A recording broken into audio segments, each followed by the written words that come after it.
Hello everyone, welcome to ഇസാസ് little world.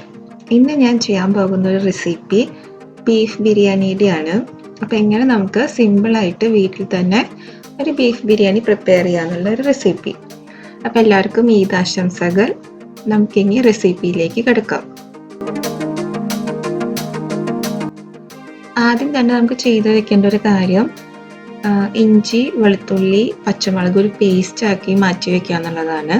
അതിനുവേണ്ടി ഒരു മീഡിയം സൈസ് ഇഞ്ചി, പിന്നെ ഒരു 8-10 അല്ലി വെളുത്തുള്ളി, പിന്നെ ഞാൻ അതിലേക്ക് ഒരു 10 പച്ചമുളകും ആഡ് ചെയ്ത് കൊടുക്കുന്നുണ്ട്.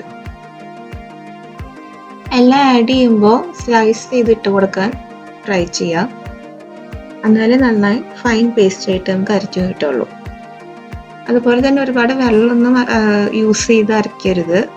വേണമെങ്കിൽ ആദ്യം അരച്ചെടുത്ത് കഴിഞ്ഞിട്ട് പിന്നെ വേണമെങ്കിൽ നിങ്ങൾക്ക് 1 ടേബിൾ സ്പൂൺ വെള്ളം കൂടി ആഡ് ചെയ്ത് കൊടുക്കാം, അരഞ്ഞിട്ടില്ല എന്ന് തോന്നുകയാണെങ്കിൽ.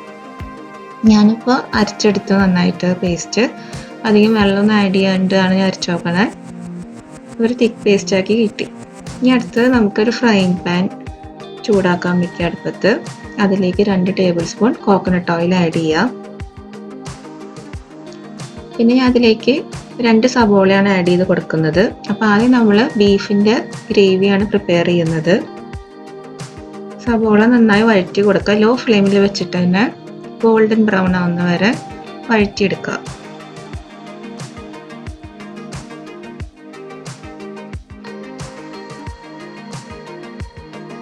ഇനി ഇതിലേക്ക് ഞാൻ നേരത്തെ അരച്ച് മാറ്റി വെച്ചിട്ടുണ്ടായിരുന്ന പേസ്റ്റ് ആഡ് ചെയ്തിട്ടുണ്ട്.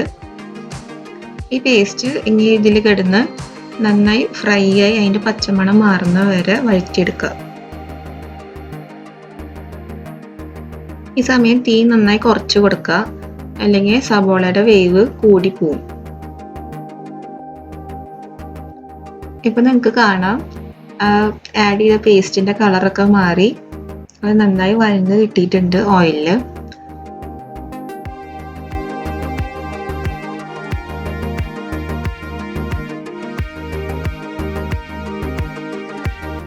ഇനി ഇതിലേക്ക് ഒരു ടീസ്പൂൺ മഞ്ഞൾപ്പൊടി, പിന്നെ ഒരു 1/2 ടേബിൾ സ്പൂൺ ഗരം മസാലപ്പൊടി, ഈ 2 പൊടികൾ ആഡ് ചെയ്ത് കൊടുത്തിട്ട് ഒന്നും കൂടി അതിൻ്റെ പച്ചമണം മാറുന്ന വരെ വഴറ്റിയെടുക്കുക.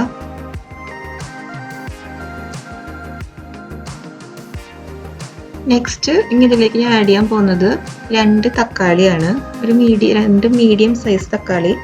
അത് ഒരുപാട് നൈസായിട്ട് നുറുക്കണമെന്നൊന്നുമില്ല, നമുക്കത് അതിൽ വഴറ്റി ഉടച്ചെടുക്കാനുള്ളതാണ്. തക്കാളി ആഡ് ചെയ്തിട്ട് നന്നായി വഴറ്റി ലോ ഫ്ലെയിമിൽ തന്നെ വെക്കാം. അതേ ടൈം തന്നെ ഞാൻ അപ്പുറത്ത് കുക്കറിൽ ബീഫ് വേവിക്കാൻ വെച്ചിട്ടുണ്ടായി, ഉപ്പും മഞ്ഞൾപ്പൊടിയും ചേർത്തിട്ട്. അപ്പോൾ നിങ്ങൾ ബീഫ് എടുക്കുമ്പോൾ എപ്പോഴും എല്ലുള്ള ബീഫ് എടുക്കാൻ ശ്രദ്ധിക്കുക, എന്നാലും നമ്മുടെ ബിരിയാണിയൊക്കെ ചെയ്യുമ്പോൾ നല്ല ടേസ്റ്റ് ഉണ്ടാവുള്ളൂ.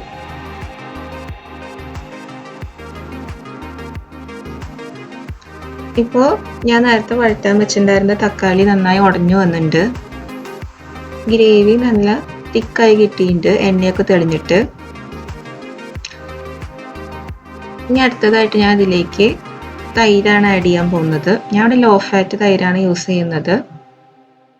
1 table spoon low fat curd ഞാൻ അതിലേക്ക് ആഡ് ചെയ്യാണ്. ഒരുപാട് കൂടുതലൊന്നും ആഡ് ചെയ്യണ്ട, കുറച്ച് ആഡ് ചെയ്താൽ മതി. പിന്നെ ഒരു പിടി മല്ലിയിലയും പുതിനയിലയും ആഡ് ചെയ്ത് കൊടുക്കുന്നുണ്ട്. ഇനി ഒന്ന് ജസ്റ്റ് ചൂടാക്കി എടുത്താൽ മതി, അധികം നേരിട്ട് വഴറ്റണമെന്നില്ല. എല്ലാം ഒന്ന് മിക്സ് ആവണ വരെ ജസ്റ്റ് ഒന്ന് ചൂടാക്കി എടുക്കാം. ഞാനൊരു 2 ഗ്ലാസ് ബിരിയാണി അരി സോക്ക് ചെയ്യാൻ വെച്ചിട്ടുണ്ടായിരുന്നു. ഇതിപ്പോൾ 1 മണിക്കൂറിൻ്റെ അടുത്ത് ഞാൻ സോക്ക് ചെയ്യാൻ ഇട്ടിട്ടുണ്ടായിരുന്നു.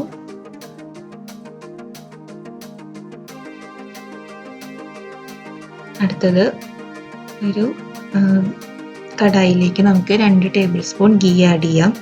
ഗീ നന്നായി ചൂടായി വരുമ്പോൾ അതിലേക്ക് കാഷ്യൂ, പിന്നെ റൈസിൻസ് ആഡ് ചെയ്ത് കൊടുക്കാം. ഗീ നന്നായി ചൂടായി വരുന്ന വരെ വഴറ്റിയെടുക്കുക. അപ്പോൾ നന്നായി ഫ്രൈ ആയി കിട്ടിയിട്ടുണ്ട്. അപ്പോൾ ഞാൻ അത് കോരി മാറ്റിയിട്ട് അതിലേക്ക് ഒരു പകുതി സവോളയാണ് ചേർത്ത് കൊടുക്കുന്നത്, ഒരു ഹാഫ് ഓണിയൻ, അതൊന്ന് വഴറ്റിയെടുക്കുക നന്നായിട്ട്, ഒരു ഗോൾഡൻ ബ്രൗൺ ഷെയ്ഡ് ആവുന്ന വരെ. പിന്നെ നെക്സ്റ്റ് ആയിട്ട് ഇതിലേക്ക് സ്പൈസസ് ആഡ് ചെയ്യാം. നമുക്ക് ഹോൾ സ്പൈസസ്,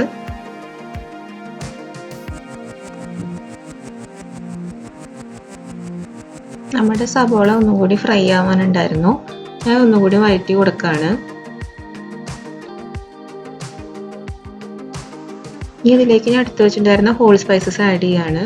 അതും ഒന്ന് ഗീയിൽ കിടന്ന് ഫ്രൈ ആയി വരണം.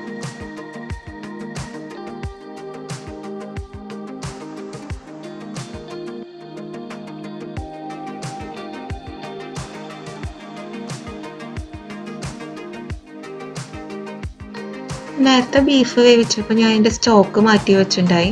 ആ സ്റ്റോക്ക് ഞാൻ ഇപ്പോൾ ഇതിലേക്ക് ആഡ് ചെയ്ത് കൊടുത്തിട്ടുണ്ട്. എനിക്കതൊരു 2.5 ഗ്ലാസിൻ്റെ അടുത്തുണ്ടായി. പിന്നെ ഞാൻ 1 ഗ്ലാസ് നോർമൽ വാട്ടറാണ് ആഡ് ചെയ്ത് നോക്കുന്നത്. അങ്ങനെ മൊത്തം 4 കപ്പ് വെള്ളത്തിനാണ് ഞാൻ ചെയ്യുന്നത്. പിന്നെ ഞാൻ അതിലേക്ക് നേരത്തെ കുതിർത്താൻ വെച്ചിട്ടുണ്ടായിരുന്ന ബസ്മതി റൈസ് ആഡ് ചെയ്ത് കൊടുത്തിട്ടുണ്ട്.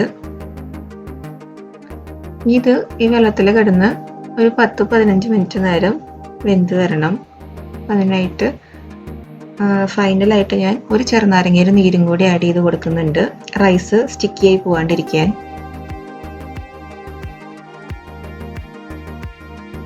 ആവശ്യത്തിന് ഉപ്പും ചേർത്ത് കൊടുക്കാം.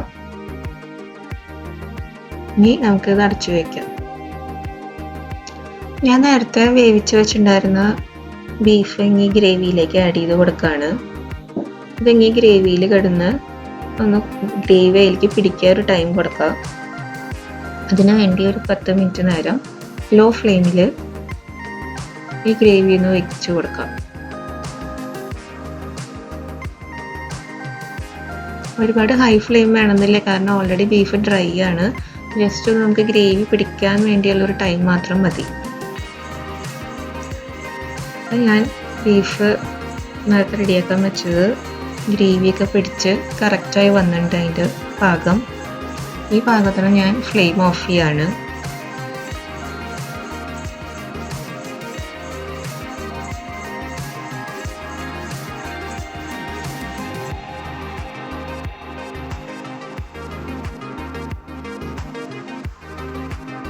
ഇനിയിപ്പോൾ ഞാൻ റൈസ് തുറന്നു നോക്കി, അപ്പോൾ കുറച്ചുകൂടി ഇനി വെള്ളം വറ്റി വരാനുണ്ട്. ഈ ടൈം നമുക്ക് ഇതിൻ്റെ ഉപ്പൊക്കെ ചെക്ക് ചെയ്യാം.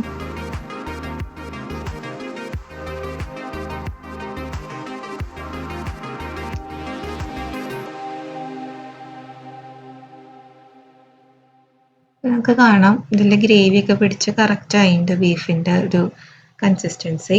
അതേ ടൈം തന്നെ നമുക്ക് ഗാർണിഷ് ചെയ്യാനുള്ള സവോളയും ഫ്രൈ ചെയ്തെടുക്കാം. അപ്പം എല്ലാവർക്കും ഇന്നത്തെ ബീഫ് ബിരിയാണിയുടെ റെസിപ്പി ഇഷ്ടമായി എന്ന് വിചാരിക്കുന്നു. അപ്പം എല്ലാവർക്കും നല്ലൊരു ഈദ് ഹോളിഡേയ്സ് ആയിരിക്കട്ടെ. അപ്പോൾ നമ്മുടെ ചാനലിൽ സബ്സ്ക്രൈബ് ചെയ്യുക. നിങ്ങൾ റിക്വസ്റ്റ് ചെയ്യുന്ന വീഡിയോസ് ഞാൻ അപ്ലോഡ് ചെയ്യാൻ ട്രൈ ചെയ്യാം മാക്സിമം. So thank you.